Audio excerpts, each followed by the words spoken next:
penyakit hasad, apa layaknya itu penyakit untuk dibela di dalam, sementara menghancurkan kepada diri sendiri, tapi ramai yang tak sedar. Kata Syekh Muhammad Mutawalli Sya'rawi, dia mengatakan orang yang punya hasad dengki ini adalah satu-satunya penyakit yang hukumannya datang dulu sebelum penyakitnya didapat. Orang kalau punya hasad dengki, hatinya itu tak boleh tenang. Selagi tengok orang yang dia hasad tu masih selesa, masih nikmat, masih okey, digeram. Walaupun dia tak boleh buat apa kepada orang yang hasad dengki itu, tapi dirinya sudah terseksa, sudah dihukum dirinya dengan perasaan hasad dengkinya, walaupun tak boleh melampiaskan ataupun mendatangkan kemudaratan kepada orang yang dia hasad dan dengki. Faham tong? Ada yang pertama. Yang kedua adalah dia telah menolak qada qadarnya Allah Subhanahu wa taala. Allah ketika memberikan si fulan nikmat itu yang tak diberikan kepada si fulan yang lain, sudah ditentukan oleh Allah, si fulan dapat, si fulan tak dapat.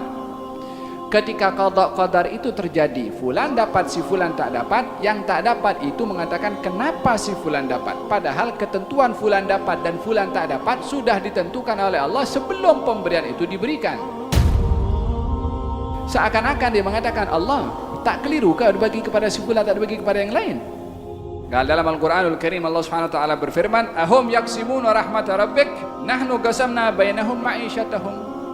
Adakah mereka manusia termasuk orang-orang yang menghasad, adakah dia itu yang mengagihkan rahmat rezeki yang Allah Subhanahu wa taala nak agihkan kepada sesiapa yang dikehendaki oleh Allah?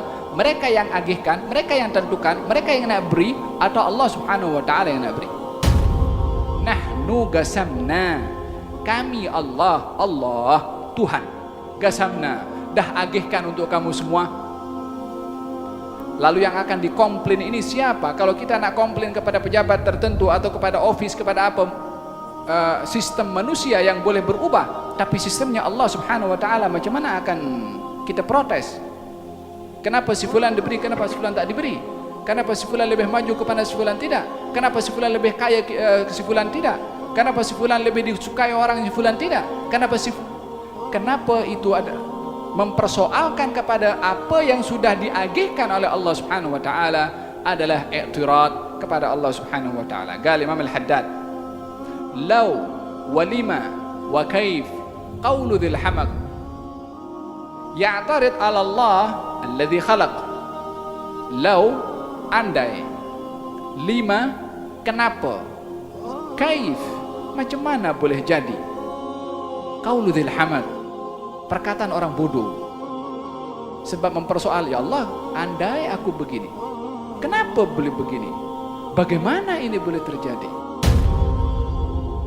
Mempersoalkan apa yang sudah ditentukan oleh Allah Subhanahu wa taala. Ya'tarid 'ala Allah, protes kepada Allah Subhanahu wa taala. Kenapa si fulan diberi, aku tidak? Lah yang punya itu Allah Subhanahu wa taala, terpulanglah kepada dia nak bagi kepada siapa.